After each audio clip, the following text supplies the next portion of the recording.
So we know it's our job as Christians to rightly divide the word of truth. And how are we supposed to do that? How do we know what to divide and where to divide? If only the very same verse that told us to divide also told us how to divide. Oh wait, it does. We have to study. So let's start with the Old Testament. So as we said in the last video, the plan of salvation for most Old Testament saints was through the law, which was given to Moses. Along with the Ten Commandments, this plan also contained a ritualistic sacrificial system for the pardoning of sin. See, through all the ages, both the Old and the New, sin is what separated us from God. God is perfect and holy, and if he allowed even the tiniest fraction of a percent of sin into his kingdom, then he wouldn't be 100% pure and holy. And since it's our flesh that contains sin, and the life of the flesh is in the blood, only blood can pay for sin. And we'll cover that in another video.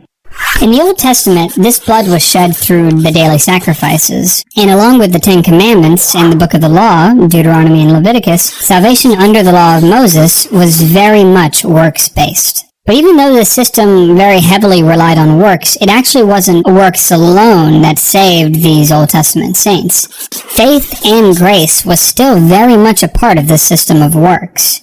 Yes, the Jews had to keep the law, but they also had to have faith. This is why by the time Christ shows up in the New Testament, the Jewish people are in such a poor state. Yeah, they're keeping the sacrifices, but they've lost their faith. The law had lost all its meaning to them. It was just transactional.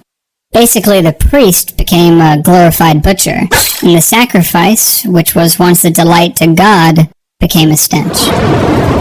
Though ye offer me burnt offerings and your meat offerings, I will not accept them. Neither will I regard the peace offerings of your fat beasts.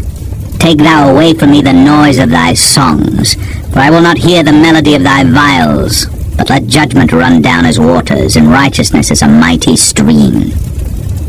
One clear example of faith and grace in the Old Testament, under the Mosaic Law, is with King David, a man after God's own heart.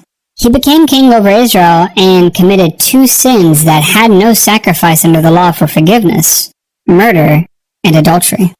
David realized his crimes against God and pleaded with God not to take away his Holy Spirit from him.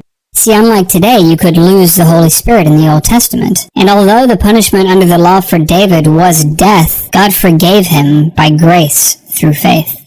So we can see that under the law of Moses, both faith and works were necessary for salvation. But what about before the law? How was salvation obtained for those saints? I think a good place to start is, well, the start with Adam and Eve.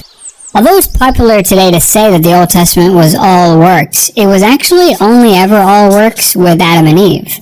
See, faith is the substance of things hoped for, the evidence of things not seen. And we know Adam saw and spoke with God, so there was no need for faith with him.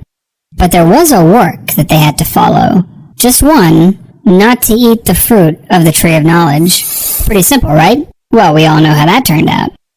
There are some great Bible studies that can be had on the plan of salvation directly after the fall of Adam concerning Cain and Abel, and I'm sure we'll cover it sometime in the future. But for the sake of time, we're going to just jump ahead to 2 figures that really encapsulate the plan of salvation between the fall of Adam to the law of Moses, and that's with Noah and Abraham. Both Noah and Abraham were God-fearing men, and their faith in God is what garnered them a blessing from God. But it wasn't faith alone. Works were mandatory. Noah had to build an ark, and Abraham had to offer up his son Isaac on the altar before God steadied his hand.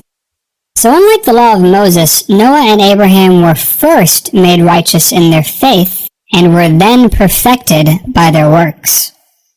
So there you have it. There's 3 clear divisions in the Old Testament for salvation. First with works alone, through Adam, then faith and works before the law with Noah and Abraham, and finally with works and faith under the law of Moses. There's a lot more we could get into and make even further divisions, but the point of these videos are to keep things simple, and to show you that there were in fact divisions in the Old Testament, just like there are divisions in the New Testament. And we'll begin dividing the New Testament in the next video to see where we stand in our salvation today by grace through faith in Jesus Christ.